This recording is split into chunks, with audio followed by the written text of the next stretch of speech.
माजी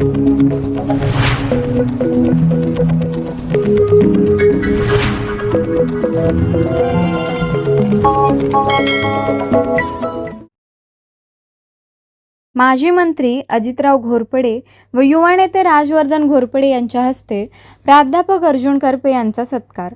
कवटेमंकाळ प्रतिनिधी।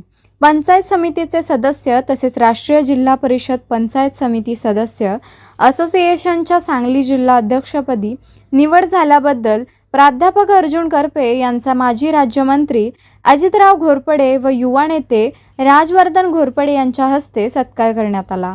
हा सत्कार कवटेमंकाळ दूध संघात उत्साहात पार पडला।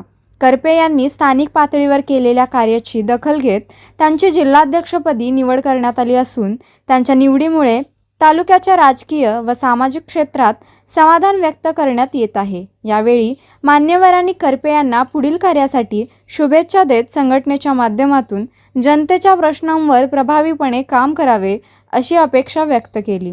प्राध्यापक अर्जुन करपे यांनी सत्काराबद्दल आभार व्यक्त करत संघटना बळकट करण्यासाठी तसेच ग्रामीण भागातील प्रश्न सोडवण्यासाठी कटिबद्ध असल्याचे सांगितले। या कार्यक्रमास अरुण भोसले, भारत डुबुले, ईश्वर पवार, वैभव नरुटे, माणिकराव निकम, तात्यासाहेब नलवडे, गणेश पैलवान यांच्यासह अनेक मान्यवर उपस्थित होते।